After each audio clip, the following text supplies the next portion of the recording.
So I'm Peter Handler, and I'm going to talk about the elephant in the room, and it's not 45. It's climate change. I first, I think, started to read about it and become aware reading Al Gore's first book, the one that nobody knows about now, that he wrote when he was a senator back in the 1980s, and it was really an awfully good book. And then it was kind of just in the background for me, and then in the early 2000s I started to think about it and realized that this is the issue of our age, or maybe any age. And so I'm one of those, I'm a furniture maker, what I do for a living, and I'm also one of those somewhat unusual artists who's also an addictive reader. Our field is filled with people who are dyslexic, and I've always read novels, and I decided that I was going to switch to reading books about climate change, very broadly unfocused, in every aspect of it, the social, the political, the economic, the spiritual, just trying to give myself a graduate education about climate change. And some of it that I started to read, like one of the very first books I read was Storms of My Grandchildren by Jim Hansen, which was just like way over my head in terms of the science. And, but gradually I started catching up, and one reinforced another.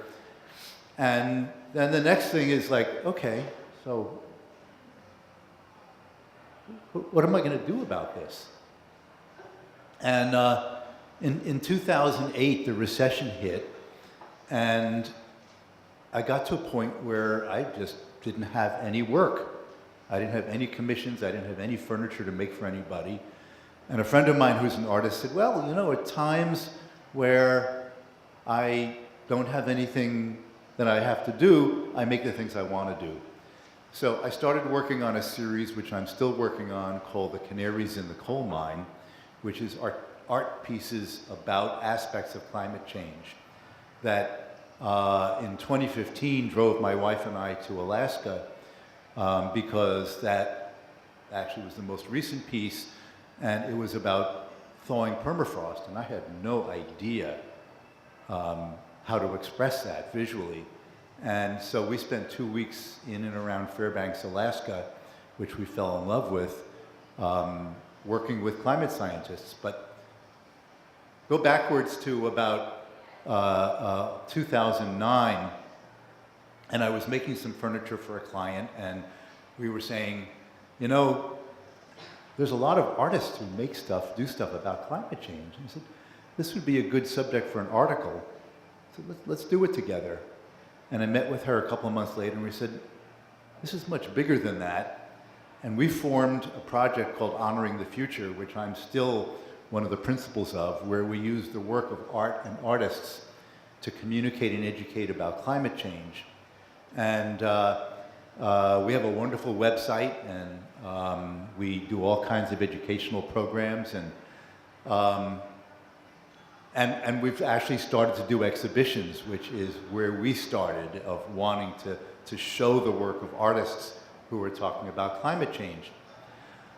So skip ahead another couple of years, and I'm at the Keystone Pipeline demonstration in 2011, and a guy walking through with a clipboard says, if you want to make a difference, work with us. So I gave him my information, and the executive director of Citizens Climate Lobby called me the next day. The day after that, the president, the founder, called me. And I started a chapter here in Philadelphia, which I still lead. We had about 45 chapters around the country then. We now have, just in the US and Canada, over 500. And we have a bill called the Energy Innovation and Carbon Dividend Act, which is a bipartisan bill in the House, and waiting for a Republican co-sponsor to join Chris Coons in the Senate. We work with both parties. I will be down lobbying in June for, I think, the 13th time doing it in Washington. And it's life-changing. And in talking about saving us from ourselves, you know, I don't have to tell anybody here, I think that climate change is the most serious crisis that humans ever had to face. Mike talked about the end Permian extinction when 95% of life on Earth died. 20,000 years ago, a blink, it started to come back, but for us, that's the time since the last ice age. So when we lobby, we have people ranging from single digits in age to whatever age. We have Democrats, Republicans, radicals, conservatives, all kinds of people, all of whom are there because we know that we have to do something as individuals and that collectively we have the ability to do that.